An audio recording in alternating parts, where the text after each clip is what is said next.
That looks a little better. That looks like my face. I just tried to go live and I was just getting all kinds of funny lines all over the screen. So hopefully this is going to be going okay and going live in the group. So we'll just check and make sure, but hopefully this is looks like me rather than a very strange screen. So just check really quickly in the group. Yeah, all looks fine there. Fab, fab, fab. Okay. Hi there, everybody. And thank you so much to Ruby and to Amy and to everyone else who's been working behind the scenes on this conference. It's just incredible. I have so many videos to catch up on, but I'm really excited to catch up on them. And I've got lots that already that I've taken away from people's talks. So thank you so much to everybody who's doing that. I'm not sure why this video is looking so strange, but anyway, never mind. But yeah, I put on a little short week every sort of time, and we had, I think, about 14 speakers this year, and I was like stressed out to the max. So the fact that Ruby and Amy are doing, like, you know, how many speakers have we got now, 300 or something? It is absolutely incredible. So thank you so much to them for inviting me to speak to you. I'm going to be talking all about the importance of sleep, rest and balance for our dogs. So I think it's something that's really important, and something that we don't always maybe put enough sort of importance on.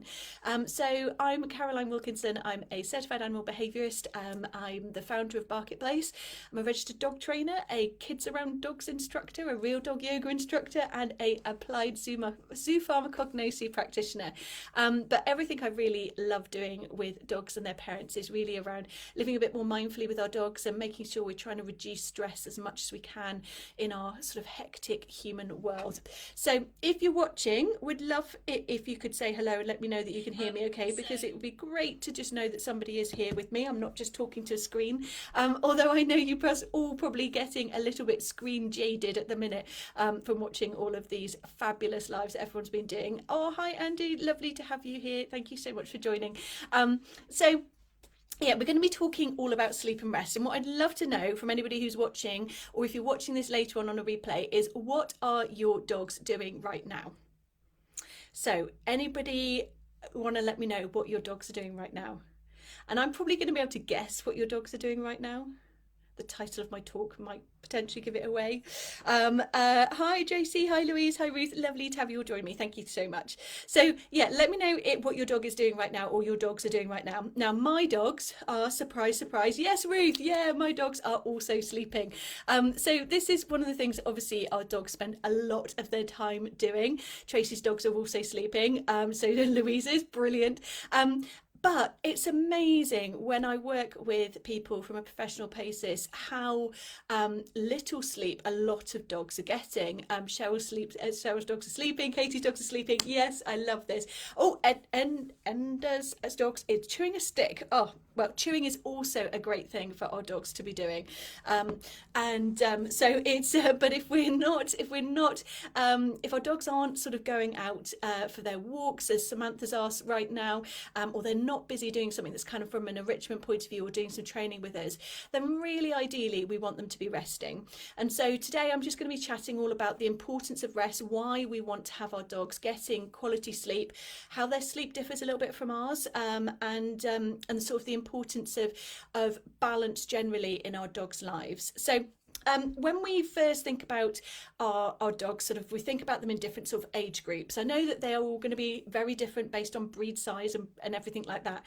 But if we start with our puppies, the sort of thing that we might see if our puppies aren't getting enough sleep is we might see more of that zoomy, hectic behaviour.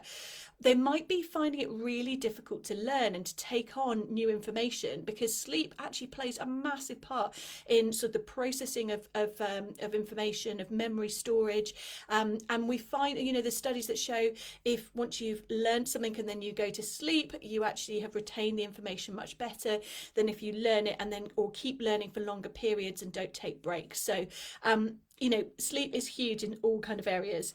We often see with our puppies as well, we're going to see more of that biting behaviour to go along those zoomies. We might be, as the humans, be getting a sleep deprivation. In fact, I'm working with quite a few clients at the minute who are having major sleep issues with their dogs, even at age sort of 18 months, aren't sleeping fully overnight. And that has obviously long-term impacts on our own health. So when we're thinking about sleep, it's not just a one-ended lead sort of process. It does affect both ends of the lead in terms of that sort of ability to relax. But also we see quite a lot of anxiety with our puppies who aren't getting enough sleep, and we'll talk about why sleep is so important for anxiety and behavioural sort of challenges in a moment. So ideally our puppies would be getting around 18 to 20 hours in a 24-hour period. It's a huge amount of sleep, like just a majority of their day. And quite often I'm speaking to puppy parents who are maybe getting 8 hours overnight and maybe only 2 or 3 hours during the day. They're sort of catnapping here and there, and they're being really, really busy.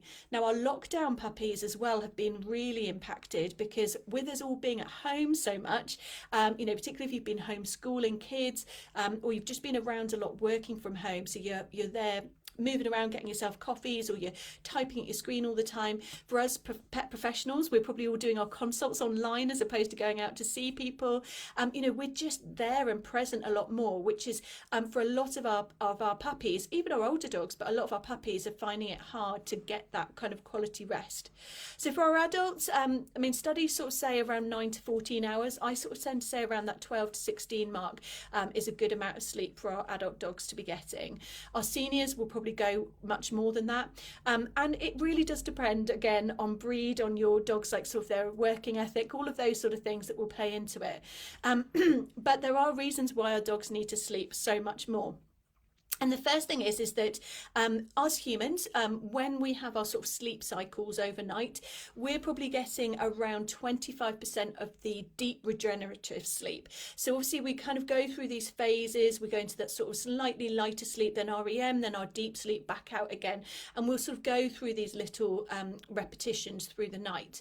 Our dog sleep cycles tend to be a little bit shorter than ours, so they're not getting into that deep regenerative sleep quite as much as we would be, because we basically would take most of our sleep in one go, unless perhaps you are in a country who tends to have siestas, maybe in Spain, or you are an avid napper, then you will mainly probably get hopefully 8 hours of sleep overnight. Although if the sort of coronasomnia that they have termed it is affecting you the same as it has affected so many people this year, you're probably getting more like 5 hours sleep at the moment. But our dogs have this polyphasic sleep, and so that means they're getting their sleep through at least 2 or more sleeps a day, and for our dogs it's normally multiple times. So not only are they sort of getting that sleep through multiple little sessions, so they're not sleeping into that deep zone for as long each time, but they also would tend to sort of move around, transition to different sleeping spots. And so by providing different sleeping spaces, which we'll talk about a little bit later on, that can be one of the ways that we can help sort of support them. Now, the deep regenerative sleep, that really deep low sleep, is obviously going to be really important for us and for our dogs. It's also important to get the REM sleep as well, which is sort of deep but not quite as deep as the deep sleep. So I'm so technical, aren't I? But when we've done studies where we've sort of removed the REM phase, or not allowed humans to get into that REM phase, signs that sort of, or the outcome of those studies show that humans will get anxiety, irritability, and they'll find it really difficult concentrating.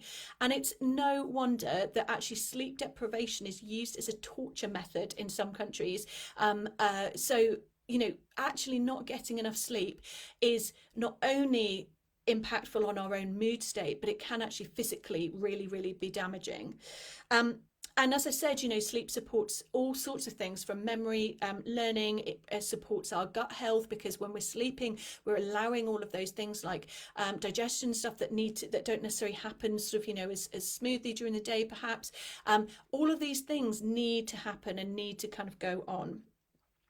Now, there was a really interesting research that was done back in, looking at my notes, in Hungary in 2017 by Kiss and al.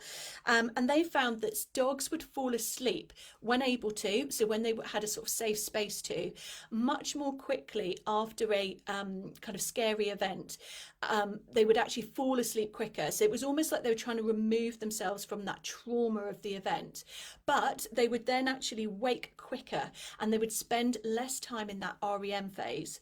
And so when we're thinking about our dogs who maybe have behavioural challenges in terms of finding the world quite overwhelming and quite scary and quite threatening, if they are trying to remove themselves from that experience when they get home from a walk, or when they get home from whatever interaction with the world that would make them feel worried, like a vet visit, for example, if they're then going into sleep but not getting down into that REM and deep sleep, they're not actually then allowing their body to get rid of that cortisol, the stress hormone that we're always talking about.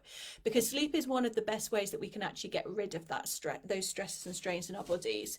So it was really interesting that they actually had about 20 minutes less sleep in that deep sleep than the dogs who had not had a traumatic experience and were just going to sleep in a natural way. So although those dogs may have taken a little bit longer to go to sleep, the ones who'd had the trauma spent less time in that deep sleep, which means obviously they're not actually able to process that sort of stresses and strains as they might do. So do let me know, guys, if you're watching, if you do have any questions at all as I'm going through. So what you might do, so going back to that same study, they'd spent less time in that real deep sleep, but they'd actually sort of wavered in that REM phase a little bit more. And so that might indicate why, if your dog has maybe had a really busy day, you see more of those sort of twitches and those, running legs or whimpers and things like that happening, eyelids flickering, all of those little signs that our dogs are actually in that REM, that sort of more dream state, but they're not getting past that into the deep stage enough to come back out, if that makes sense. So what would our dogs be like naturally if they were sleeping? If we would go back to sort of wild and feral dogs, what would our dogs' sleep patterns be like? Would they be the same as they are in a domesticated environment? Well, our dogs are actually, I can never say this word, crepuscular, in their natural state of sleep cycles. And that means that they would be much more active in the sort of dawn and dusk time. Now, this might actually be a little bit of a clue as to why our puppies tend to get that witching hour at like sort of 7 to 9 o'clock. I don't know if you've ever experienced this either with your own puppy or with any clients' puppies, but it always seems to be about that time.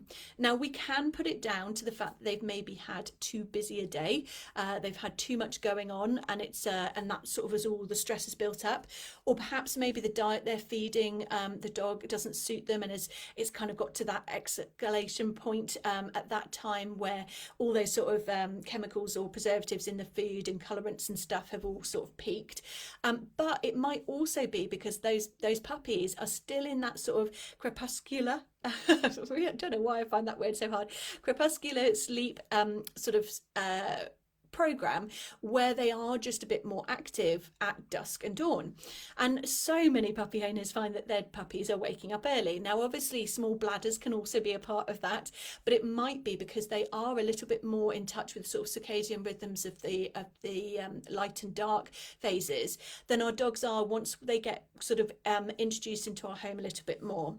So as they tend to settle into our lives, though, as they get more happy and relaxed, hi Debbie, thank you for joining, they will then start to follow our sleep patterns. And what's lovely is the fact that we are actually able to help them to get to a point where they can sleep in a similar way to us, at least overnight. So in a way, we could actually say that they're quite socially advanced, and they're actually socially sleeping, and they're following those patterns. Now, obviously, if you are in a home where everybody does sleep overnight, you're not on shift work, for example, then your puppies are probably finding that they're just able to get into more of that deep sleep during that time, because there aren't those distractions of, homeschooling, office work, us going back and forward, doorbell going, parcels to being delivered, whatever's going on that might be going, be those sort of daily disturbances.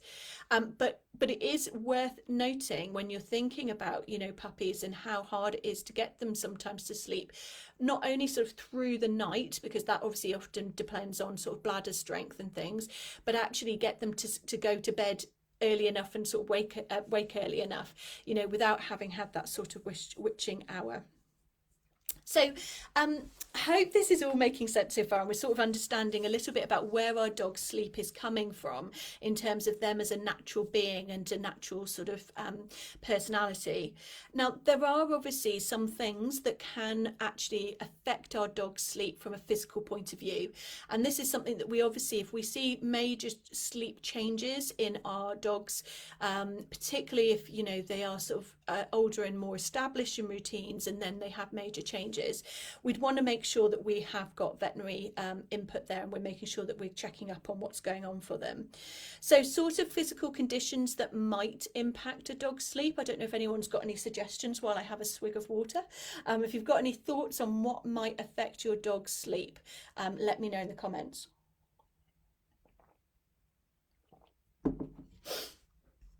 Is anyone going to be brave and let me know what they think? I'll start with a couple then. So we might have stomach issues. So obviously diet can impact our sleep massively. And we often see that if a dog is fed more of a fresh diet, which has got less of the sort of sugary grains and things like that, then they actually sleep better and more consistently overnight. UTIs can also affect that, obviously, because they just might need to toilet more often. Great idea, Tracy. Pain, absolutely. If you are uncomfortable, I mean, I know I get quite bad neck and back quite often, and that makes it really hard to sleep. Louise, underactive thyroid. Carol, epilepsy. Yeah, all of these things. Samantha, diabetes. Yeah, all of these things are going to be massively impacting potential sleep. Also, we could have a look at cognitive decline.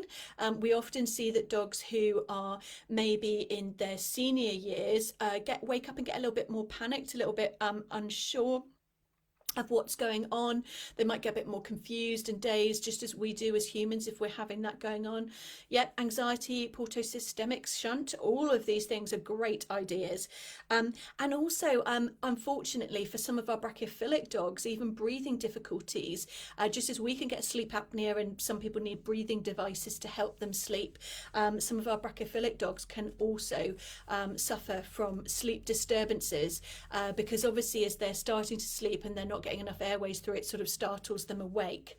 And sleep startles are actually something that are sometimes actually a little bit of a challenge for our dogs, and I see this a lot with puppies, and I don't know if anyone else has seen this before, but sleep startles are effectively when you wake up your dog a little bit too quickly, so that they've sort of been startled from their sleep. And imagine if you are in the middle of a dream, particularly if it's like one of those sort of scary dreams, and somebody tries to wake you and you're like, whoa, it's that sort of effect. But obviously our puppies sometimes will actually have that response where they might then actually come out with almost what appears to be like a guarding behavior, because it's a survival instinct. If you've been woken from sleep, you don't have very much time to think about, can I run away, can I deal with this situation, what's going on? So just that fight element sort of kicks in automatically. So something that's really worth thinking about in terms of our dogs then not growing to have these behaviors where they actually do dislike people coming near them when they're sleeping.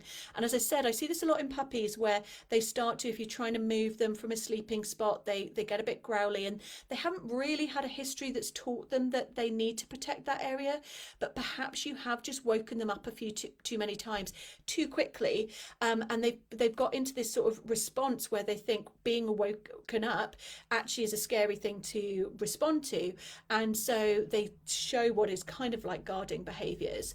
And so it's really important, if we have got dogs who get these sleep startles and or appear to be sort of guarding if we're trying to move them from comfy spots to go out for that final wee, for example, that we think about talking to them, making sure that we're really waking up the dog or the puppy before we would actually sort of remove them from the space they're in, and teaching them like a nice on and off of items as well, so that we don't have to go in and physically remove them.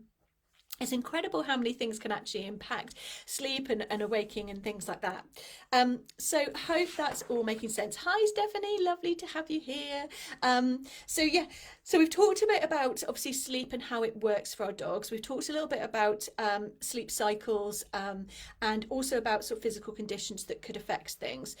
But what about how can we actually help promote sleep? And I think this is something that's worth talking about, particularly at this time of year, because this time of year I find that sleep gets disturbed a lot more, particularly with our younger dogs, because we're getting those earlier mornings.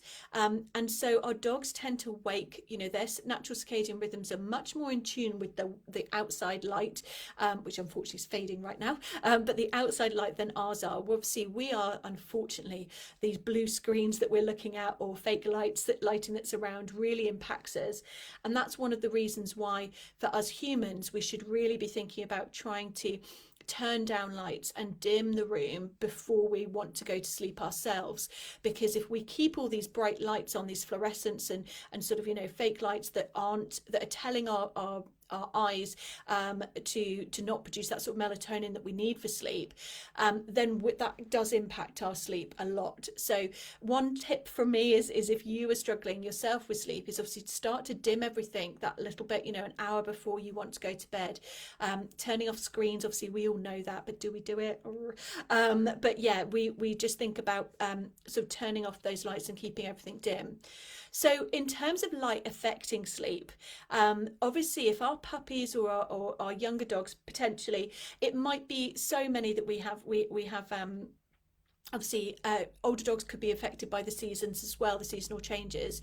But we do often see it with younger dogs, is that when the seasons start to change, particularly the spring sort of transition, because obviously in the winter it's changing the other way, and it might be more that your dog is a little bit worried about going out for walks and things like that.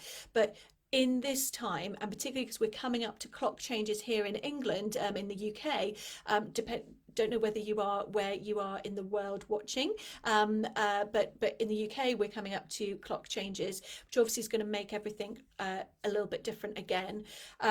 What can happen is that light change is just basically saying to the body, okay, stop producing melatonin, we're ready to go, we're ready to get up. And our dogs go, okay, great, here I am. This light is predicting that, it's breakfast time, I'm going out for a wee, I'm going to get cuddles and attention.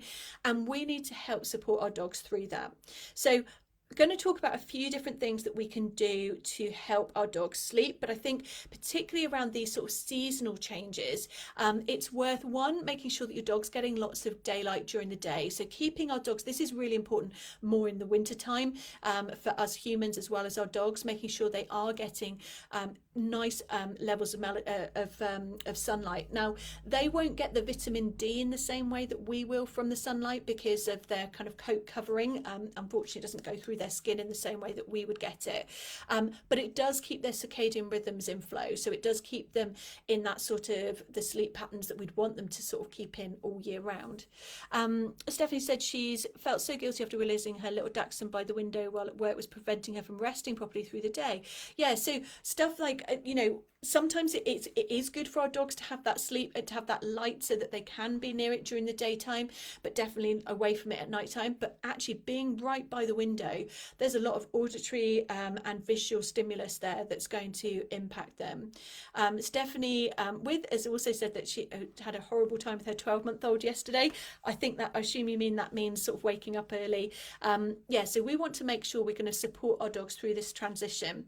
So what we can do in terms of the clock changes and lights, in terms of right now, I'm just going to talk about that first, is we would think about trying to make the area that they're sleeping in as dark as possible. So first of all, if your dog is maybe crated or in a pen, you could obviously put something heavy weighted over the top. So you want to make sure that it's heavy weighted so they can't pull it through the bars and obviously potentially injure themselves with it. You could close curtains and blinds, put blackout blinds out.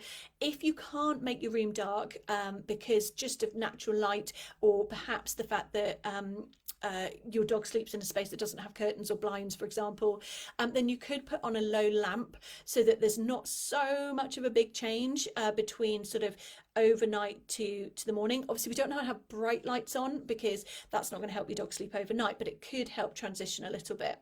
You might also find that doing a little bit of brain work, sort of a couple of hours before bed, just so they've really had that mental workout as well as that physical workout, can help them. And when I'm talking about mental workout, I'm not talking about half an hour training, I'm talking about 5 minutes training, just something to get their brain thinking. Putting on some sort of white noise or radio, classic FM or something like that, classical music playlist, whatever, something that's going to keep that sort of consistent sound overnight. If you find that neighbours maybe get up a little bit earlier in the spring and summertime, that can also help you. And sometimes it can help to give like a sort of more heavy, slow release meal just before bed. So something like some sweet potatoes, some pumpkin, or some oats, something that's going to help them just have a little bit more of a full belly overnight. And that also really helps with any of our dogs who maybe have hunger peaks overnight, who struggle with a little bit of, you know, sort of acid, etc. Or we've had quite a few clock changes there, so that's really difficult. Yes, Janet, I will put together the citations for the studies absolutely for you. I've got not hundreds, but I've got loads of links to do with studies to do with sleep, because it is a bit of a favourite topic of mine. So I will try and grab the ones that are relevant to what I've talked about, if I can remember what I've actually covered today when we get to it, but I will put them in there for you. So yeah, so what can we do first of all to outside of obviously our clocks changes and our seasonal changes, what can we do to help promote sleep? And this is something, you know, like I said, I've got some clients who actually have dogs who even at sort of 18 months are still not sleeping through the night, or they're waking up at like 3-4 a.m. and this is massively impacting not only the human sleep, but actually relationships. And so, you know, it's really hard to really hard to make sure that we are balancing both the needs of the dogs and also the needs of us humans, because we all need good quality sleep. Or like I said, if we're going to get ourselves, we're going to be deprived from that REM sleep, you know, and that deep regenerative sleep, we're going to have irritability, behavioural changes ourselves, not just of our dogs. So first of all is obviously the right level of exercise. So we do need physical exercise, but that needs to be appropriate to your dog. It also needs to be appropriate to sort of their age, to what they can cope with. So a lot of people think about, you know, if I over exercise, or if I add in more exercise, so more walking, more playing, more ball chasing, whatever it might be that you tend to do with your dogs, that's going to help them sleep overnight. If I keep them up all day, that's going to help them sleep all overnight.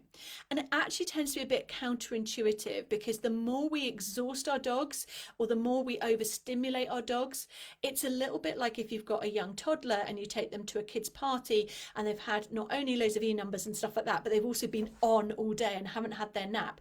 You end up with like melting point before bed, and that sort of breakdown. So actually having a real balance between the right sort of physical appropriate exercise, the right sort of stimulation, and then also the right sort of mental workout, all of that needs to be really in balance and in tune with each other. So in terms of exercise, first of all, obviously, you know, looking at the age of your dog, is it appropriate physically for their growth platelets and things like that? We obviously need to bear that in mind. But is it also appropriate for your dog in terms of how they are when they come home? So this is the way that I tend to ask my clients to actually look at how whether the dog's walk was appropriate for them. If when they come home, they kind of have a bit of a drink, a little mooch, and then they go and settle down and go to sleep, and they stay asleep for a good amount of time, then that walk was probably absolutely appropriate to them. But if they either come home and like flop out but wake really quickly, remember we were talking about that study about dogs who've had a stressful time, they try and kind of escape it, they get into that deep sleep and then they wake much more quickly. Or if they are going absolutely zoomy crazy around the house, you know, it's more hectic than it normally would be, and they're maybe doing that for sort of 10 minutes when they get home, or they want to play and they just seem more charged up than before, it may be again that exercise was just a little bit inappropriate for them. So it may have been way too long for them. And they were sort of physically, they're overtired. You know, they've gone past that. I don't know if you've ever had that when you're so tired that you just are too tired almost, or you're so hungry that you're just too hungry to eat. It's like we can go beyond the point of it being appropriate. Also then in terms of like what stimulus they've had on a walk, you know, for a lot of our dogs, they can cope with things like playing with other dogs, chasing squirrels, like having fun, doing all of those things. But if they are a little bit more anxious, a little bit more worried, or perhaps a little bit more juvenile, and they haven't had a lot of exposures to the world, then going out and seeing 5 dogs a cat, a large lorry going past them, all sorts of things that maybe all at once keep adding into this major sort of trigger stacking effect. It might mean that your dog has actually been overwhelmed from a stimulation point of view, as opposed to actually the exercise was appropriate, but it would have been appropriate if it was done in a nice quiet secure field or somewhere remotely, but it wasn't appropriate in the environment that they actually went to. So it's really important to think about that balance between not only the physical strain on the body, but what the stimulation strain was for the dog on their walks, because those will impact your dog and how they then respond in terms of being able to rest and sleep. So you might also find that if you're coming back from a walk and your dog is a little bit charged up, or they are the dog that tends to flop but then wake up really quickly, that actually giving them something nice and calming as like a kind of bridging exercise before they go to sleep might be helpful. So before you end your walk, giving them some sniffing time, so little treats in the grass for them to have a little sniff around with, doing a few very simple training exercises so they're not feeling any frustration to add into the process, but they're actually feeling like they've had that sort of little mental workout as well as a physical workout. And then maybe giving them a nice chew when they get in, so they've really had that chance to, ground themselves and get rid of some of that energy through that chewing process. That might really help you. So let me just check in with the comments and then I'll go on to the next one. Oh, Rachel, hi, you're here. It's so interesting, the process of moving. And Patch spent last night in his crate from 6 p.m, which is so unlike him. He was shattered and don't think he's been resting well. Yeah, so moving, huge thing for not only ourselves, it's one of what they say the second or most stressful thing to do or something, but also for our dogs, because even before you move home and you're in a new environment, you've got all these weird things that your humans are doing, like packing stuff into boxes, all these scent changes that are going to be happening as furniture moves and all this dust and everything's flying around. There's so much even before you've moved, and then once you have moved, obviously you've got a whole new environment to get used to. New smells in your garden, new smells in the home. Working out, is everything still the same? It's all very changeable for them. Yeah, so Suzanne said that they brought one of their dogs upstairs, and bringing that upstairs made the biggest difference to quality and length of our dog's sleep. Absolutely. So when we've got cognitive disorders and things like that, that can be really helpful to support our dogs. And I think a lot of people are hesitant about having their dogs upstairs, and I do get it. I do understand that I've got 2 long basset hounds, and I know if they want to get up on the bed with us, which they often do in the morning, but they just take up the entire bed and there's no way we're going to get a good night's sleep. But actually having them in your room and around your scent and around your smell, and actually often the top of the house stays warmer overnight. And if you're finding your dog maybe gets a bit cold overnight, yes, I do put one of my dogs in a jumper overnight during some of the colder nights of the winter, because she will actually cry in the night if she gets too cold. We put our jumper on her and she will sleep all night solid. She can also get out of that jumper if she's too hot, so it really works. But little things we can do, little changes, and just inviting your dog into your room. You don't have to have them on your bed. You could have them in a space in your room, but they may feel supported and comforted by that. So brain, let's think about the brain and how that might help our dogs with sleep. So really important that we tire the brain out too. Just as if we've been for maybe like a big old run, we've been to the gym or something like that, we feel great physically, but we've got all those endorphins going up that, that everything feels like, we get addicted to exercise sometimes. I definitely lost my addiction to it over lockdown, but you can get addicted to it. We can get those endorphins. You can't really go from like exercise to sleep in one go very easily. But if you've had that right balance of exercise and you've really achieved something that day, you've read a new book, you've sent off an essay, you've had a successful business meeting, you've done something that mentally made you feel like your day had purpose, that can really help you be able to get to sleep, because your brain's not going to be thinking about everything else. And having a balance between physical and mental workout for our dogs is really useful. And I think there's a rule of thumb that we tend to go to and say that we've got if you do 20 minutes of brain training, that's like a 45-minute walk in terms of tiring your dog out. And it absolutely works. Like, I mean, I know my pups they're 7 and 11, they're not really pups, but my dogs have been doing lots of demoing and things like that, which I'm sure a lot of you, if you're professionals, have been doing over the last year. They've suddenly become employed status a lot more than they were before. And they get really tired and they sleep way more when they've done a couple of training sessions with me in a day and had to demo for it. Even if they've not really done that much, it's just been a new process, but it's one where their brains are going. Oh, Gemma, I don't think you could have 4 adult wolfies and a puppy on your bed. Absolutely not. Then we need to think as well about our dog's environment.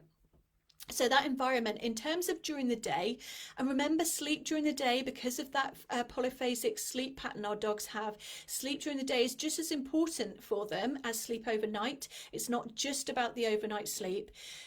We need to think about, is that environment conducive for them to get that good sleep? So are they going to get that good rest? So we might need to be able to think about triggers or distractions that might impact our dogs. So for example, if you're finding, this is one of the things we found massively this year, and we actually put a course together over at Bark Place all about barking, because we'd found our community was saying barking is an issue. It's like all our dogs are barking way more, because not only are they responding to us being there more, there's been more deliveries to the home. Everyone's been getting food delivered as opposed to going to the shops. So that's not just you, but all your neighbours around you. There's also been, particularly last year, here in the UK, we had a great summer and we were all in lockdown. So we were all spending loads of time in our garden. So then there's suddenly all those social facilitation of all the dogs in the gardens who are all going to chat to each other over the fences. And so there's a lot more stimulus going on. And so when we put together this barking course, we got everyone to sort of write down about, to do a bit of a journal as part of the process. And this is something I find really useful when I'm working with behavioural challenges, is doing sleep journals. And one of the biggest things, like in terms of the whole course, the biggest feedback most point we were getting was, wow, when we just looked at the sleep our dog was having, we realised how much that was impacting their barking. And when they improved the sleep quality for the dog, the barking diminished. And so when we think about triggers and distractions, not only is that going to make them not the best like flatmate or roommate or whatever, because they kind of be annoying you with their noise or annoying your neighbours with that noise, but it's also not great for them, because if they're having to do neighbourhood watch all the time, then they're obviously not getting that deep regenerative sleep they need. So thinking about blocking audio stimulus or visual stimulus, so closing curtains, closing blinds, putting on some temporary frosting on your windows, playing a white noise track, or things like Spotify even have like somebody reading audio things for your dogs that's meant to help when they're left alone, playing a playlist of reggae or classical music. I tend to find, I keep saying classical FM, but I mean a classical music playlist, because actually playlists are much better in terms of consistency of sound, whereas if we have the radio or TV on, that obviously has a lot of peaks and troughs in sound. So we could actually have somebody ringing a doorbell on the TV, we could have dogs barking on the TV, we could have silence on the radio and then laughter on the radio. We can have all these like inflections in the noise. So having something that's more consistent, like white noise, or a continuous playlist, is going to be much, much better.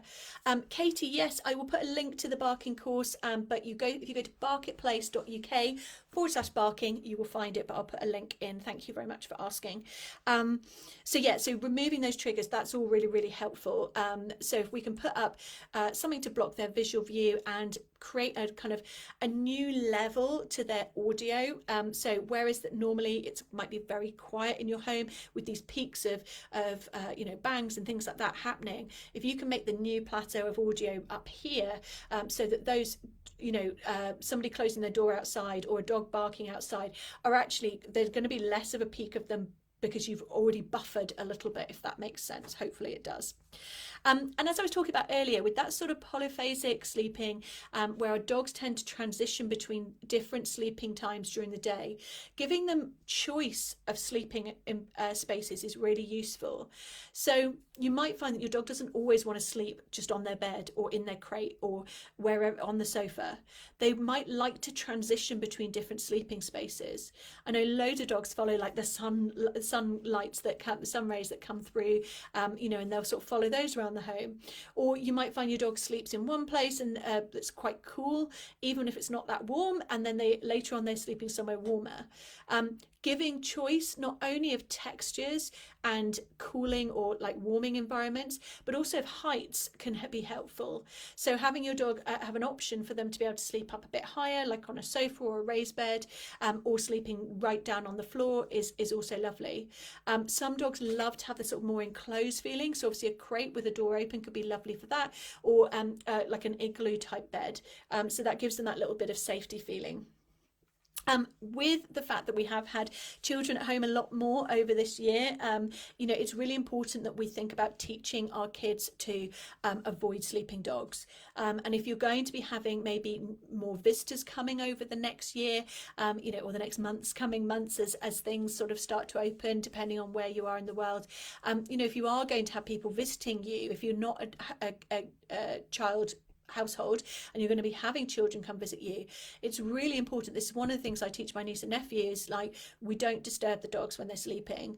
And if you've got kids at home, get them to help you make a sign that says do not disturb, and as soon as the dog's asleep they can put up the do not disturb sign so they feel they're like part of the process. But having these sort of things can be useful, because otherwise we can have not only that sleep startle effect that could actually potentially put your child at danger, but it also is going to impact your dog's sleep long term. And naps are, although there might be something that we don't always have time for, they are important for our dogs. And if you've got a dog who maybe finds it hard to switch off when you're about, or hard to switch off if there's stuff going on, you might need to either think about having a really calm space that they can go away for a nap to, or you actually leaving the room and going and spending some time in another part of the home so that they can get those naps in. So those naps, if they can get sort of a 45-minute to an hour nap in, that would allow them some time to get into REM, into that deep regenerative sleep, because as I said, their sleep cycles are just that bit shorter than us normally. So that can be really, really helpful. So the last thing I wanted to chat about, do you know what? I did not think I was going to fill an hour, but I have nearly managed to. This is incredible how much you can actually talk about around sleep and rest, hey? So Jay's just said, yes, when he needs a nap or to relax, I might shut him in my bedroom with me so he's not in the living room listening to everything outside and on alert. I've got the aquariums and a fan always on here. Yeah, perfect, because that aquarium and fan noise is going to be that effectively like a white noise. And just being up with you and you being still as well is also nice. So if you can always choose to take a nap with your dog. I'm not saying that that's not something you could do at all. But I just wanted to finish on rest days. So if any of you have seen me talk before, you most likely have heard me talk about rest days. It's one of these things that I think is really important, and I will share a little link to an article I did probably about 3 years ago now around the importance of rest days and why we shouldn't walk our dogs sometimes. And this really kind of goes back to that balance I was talking about between exercise and stimulus. I obviously have been talking for a while. So yeah, it goes back to that sort of thing around exercise and stimulus. So if we have a dog, even a dog who generally finds the world absolutely lovely to be out, but they tend to kind of get overexcited and everything's like really fun and positive and great, even a positive stress can cause a stress on the body. So if you imagine, I know it's not possible at the moment, but if you imagine if you were to say have visitors, maybe like all your family are descended for a weekend, and you've been hosting and you've been organising and you've been prepping food and you've done all of this, and it was really fun and you really loved it because it was great to see everybody, but they all go and you go, oh my gosh, I am absolutely done in. So it was a positive experience, but it left you feeling exhausted. Because actually, all that being on and like being a host all the time is actually quite a stress on the body. Excuse me. So definitely thinking about even dogs who have loads of positive stuff going on. You know, maybe they go running with you, or they go to agility, and they love to go out and just charge around with their doggy pals. Even dogs who have like real positive days, positive experiences in the world, sometimes could appreciate a rest day. Just like we would like a duvet day every now and then. You have too many and they're boring and you get fed up of what's on TV, but having just one every now and then, and I know we're probably all fed up of duvet days right now, but in normal times, having the odd duvet day can be really beneficial. It's a time just to allow yourself to just disengage from the world, to just really focus on you as a family unit, as your dogs, just time together where you're not going to do nothing with your dogs, but you're going to instead play or train or sniff or chew or have cuddles if your dog enjoys them. Do things that allow you to connect on a bit more of a conscious level. So instead of just going out for your walk as a chore and going, this is what I need to do, I need to exercise the dog, you can actually spend some more mindful time together in your home, really focusing on a switch off. Now, obviously, for our dogs who get way more aroused when they go out, maybe they find other dogs a little bit threatening, or other people, they prefer to say hi from afar rather than right up close. They may find every experience outside to be quite a more negative stress, a de-stress rather than that eustress. And that means that they're going into that sort of stress response every time they step outside the front door. And as we talked about earlier with sort of cortisol, when we have that sort of cortisol thing where our dogs are living up in that like heightened arousal, that we think that sort of cortisol tends to take about 72 hours to deplete. So although we need a certain level of cortisol to exist for bodily functions to happen, to be able to actually respond to things, we don't want that toxic level, that sort of part which can then start to impact things like gut health, immunity response, all sorts of things like create pancreatitis, all sorts of stuff. If we have way too much cortisol in our system for too long, particularly, then that's going to cause that. So rest days are basically an emotional detox for your dog's well-being. They're a chance for you to disengage from the world and re-engage together in your home and be able to give your dog just a really lovely home experience. Now, I tend to find when I do have rest days with my dogs, I maybe have them, a few times a month, not every week, but a few times a month. We will find that the next day, they're actually way more sleepy in the morning. And you would think, no, they've done nothing yesterday. I mean, they did do stuff, but they didn't go out for a walk. They should be like gagging to go out for a walk in the morning. But actually that sort of feeling of calm extends into the next day. And often we won't go for a walk then till 2-3 o'clock the following day. So that shows, even in dogs who don't necessarily need a rest day, that it can actually be a really good choice for us to make for them. And it allows them just that chance to sort of switch off. Gemma says she loves her sofa snuggle days. Absolutely great. Rachel, yes, you do need a duvet day, and tell Tommy I did say it. Particularly after moving, if you're doing a move at the moment, that's a big stress for everybody. Once you're all settled and all the jobs are done, definitely a duvet day for everybody. And like I said, it's not a day of doing nothing and your dog getting bored and potentially destructive behaviours coming out because of that, but it's a day just to switch off, to allow you to re-engage in the home and just have some fun together. So does anyone have any questions before I finish up? And somebody amazing, I think it might even be Ruby herself, coming on after me. Does anyone have any questions at all for me? If you're watching this later on, well done for getting through a whole nearly 50 minutes of talk about sleep and rest. As I said, I thought I'd maybe fill about 20 minutes, but I've managed to do pretty well. So do let me know if you've got questions later on, and I will try and come on and answer as many as I can. Hopefully that's been useful as a little bit of an insight into an area that not everybody maybe puts in as much focus and time as they should do. If anybody wants to learn a bit more about me or about the work I do, you can find me on Facebook at Barketplace. You can find me at barketplace.uk, on Instagram at Barketplace, everywhere pretty much at Barketplace. And we do have a course that's all around living more mindfully with your dogs that might be useful for some of you if some of this seems to ring true, as well as I said, that barking course. So Jay says they have a rest days a few days a week because of my health issues. We just go out and do scent games, scatter feeding. Thinks he prefers it to walks over the time most of the time. Absolutely. And that's great because that's meeting both of your needs. You're not only supporting yourself, but you're also supporting your dog with a real considered time. And actually, we do tend to focus a little bit more on the actual real moments together if we are doing a rest day, because we're consciously connecting rather than just going out and doing the walk where everything else that's happening on in the world is going on. Yeah, Suzanne, you're feeling quite snoozy. Great. So do a little bit of nice calm breathing and go get an early night, I reckon. Oh, great, Janet, to hear that you have a daycare where you incorporate formal rest. That's perfect. Thank you, Sarah. I hope you enjoyed the first bit. Do catch up but thank you so much for joining the rest. Hi Debbie, lovely to have you here. There's quite a few ladies who are on here. I know Debbie's, Stephanie and Rachel are all doing some amazing talks later in the month. I know there are so many incredible talks coming up, so just really appreciative of me being able to come here and do a talk, and Ruby welcoming me to talk today about rest and sleep. Thank you so much for those of you who've been incredible and commented and been here and actually stuck it through to the end. So sorry if I've overdone it a little bit, but hopefully that's been really useful for you. So thank you all so much for joining me, and have a lovely rest of evening.